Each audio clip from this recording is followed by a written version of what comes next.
Paul Kegworthy lived with his mother, Mrs. Button, his stepfather, Mr. Button, and 6 little Buttons, his half-brothers and sisters. His was not an ideal home. It consisted in a bedroom, a kitchen, and a scullery in a grimy little house in a grimy street made up of rows of exactly similar grimy little houses and forming one of 100 similar streets in a northern manufacturing town.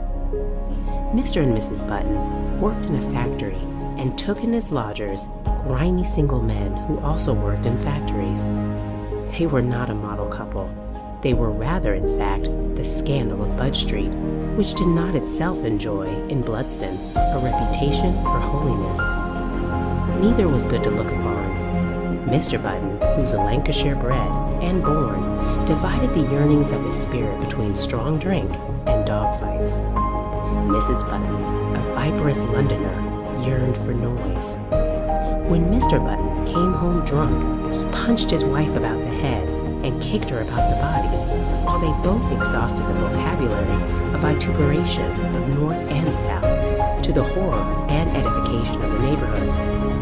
When Mr. Button was sober, Mrs. Button chastised the little girl. She would have done so when Mr. Button was drunk, but she had not the time. The periods, therefore, of his mother's martyrdom were those of Paul's enfranchisement. If he saw his stepfather come down the street with steady gait, he fled in terror. If he saw him reeling homeward, he lingered about with a light and joyous heart. The brood of young Buttons was fed spasmodically and clad at random, but their meals were regular, and their raiment well assorted compared with Paul's. Naturally, they came in for clouts and thumps, like all the children in Budge Street. It was only Paul who underwent organized chastisement. The little Buttons often did wrong, but in Mother's eyes, Paul could never do right. In an animal way, she was fond of the children of Button, and in a way equally animal, she bore a venomous dislike to the child of Kegworthy. Who and what Kegworthy had been, neither Paul nor any inhabitant of Bludston knew. Once the boy inquired, and she broke a worn frying pan over his head. Kegworthy, whoever he might have been, was wrapped in mystery. She had appeared in the town when Paul was a year old, giving herself out as a widow. That she was by no means destitute was obvious from the fact that she had once rented the house in Budge Street, took in lodgers, and lived at her ease. Button, who was one of the lodgers, cast upon her the eyes of desire and married her. Why she married Button, she could never determine. Perhaps she had a romantic idea, and there is romance even in Budge Street, that Button would support her.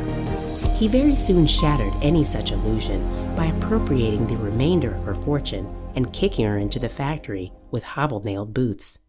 It would be wrong to say that Mrs. Button did not complain. She did.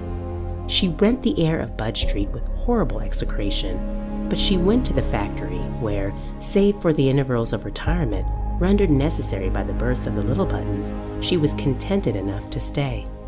If Paul Kegworthy had been of the same fiber as the little Buttons, he would have felt, thought, and acted as they, and this history would never have been written. He would have grown up to man's estate in the factory and have been merged an indistinguishable unit in the drab mass of cloth-capped humans who, at certain hours of the day, flood the streets of Bludston and swarm on the roofs of clanging and shrieking tramcars, and on Saturday afternoons gather in clotted grayness on the football ground.